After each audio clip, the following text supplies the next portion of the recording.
Happy Feast Day sa ating lahat dahil we are celebrating kapistahan ni isang very famous na Filipino, si San Lorenzo Ruiz. Bigyan ba natin siya isang malakas na palakpak? Gusto ko rin batiyan sa inyo lahat, hindi lang po kayo, lalo na taga-Rainbow, kawan ng San Lorenzo Ruiz, siyempre patron po nila. So lahat ng mga taga-Rainbow, Happy Feast Day po. Palapag ko natin sila.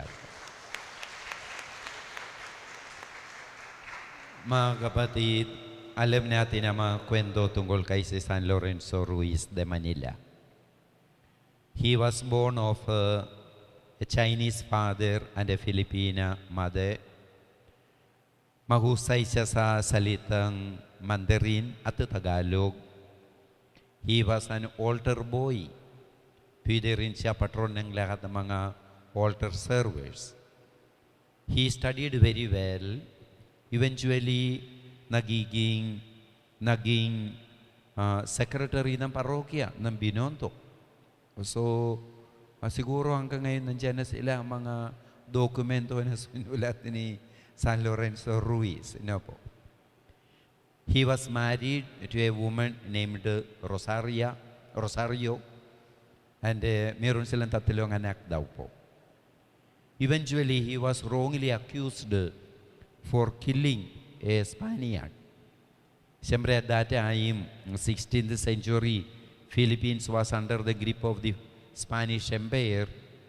He did not expect a fair kind of ruling from the government.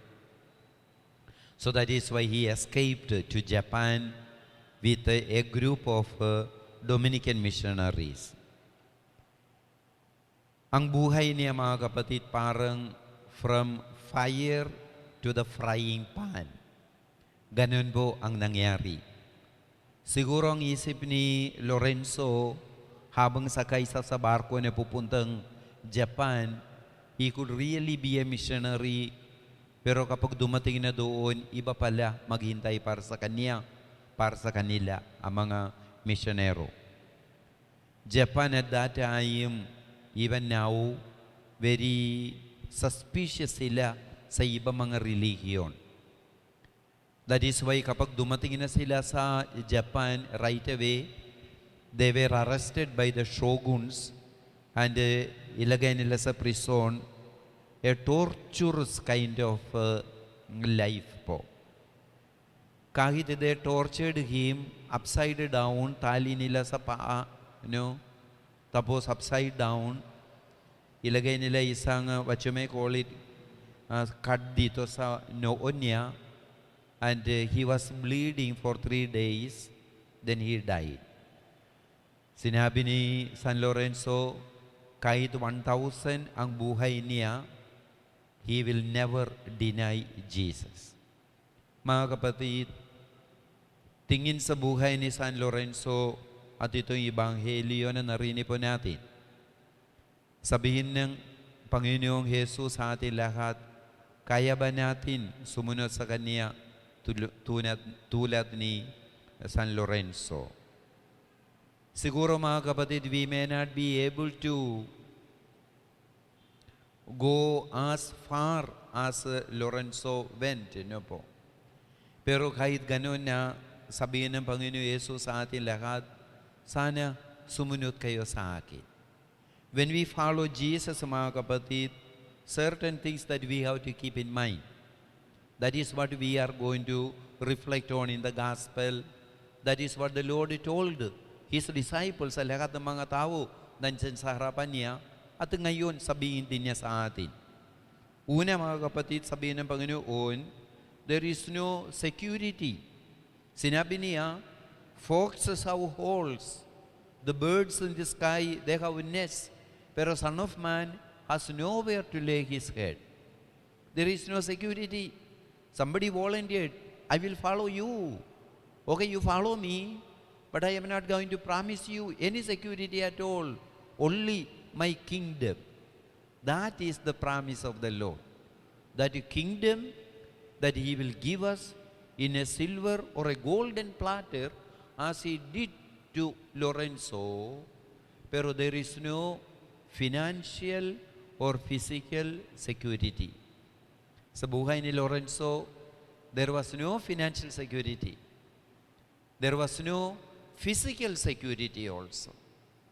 The Lord tells us today, are you willing to go that far without any physical security, without any financial security? Kaya mo ba? Pangalawa, mga kapatid, na dapat tayong mag-iisip sa atin, puso, we always have that disengagement. No po. In the gospel that we heard, the Lord asked one man, follow me. Ano sinabi niya? Let me go and bury my father. Sinabi ng Panginoon sa kaniya, let the dead bury their dead. How could the Lord say like that? Alam natin mga kapatid, burying the dead is a corporal works of charity. Corporal works of charity. Burying the dead. Jesus was telling them, let the dead bury their dead. Ang responsibilidad mo, sumunod ka sa akin, you proclaim the gospel.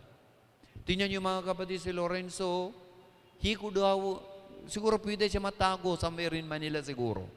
Siguro pwede rin siya pupunta sa somewhere sa province, pero hindi, no. He went far. So at least that he could have stayed somewhere nearby.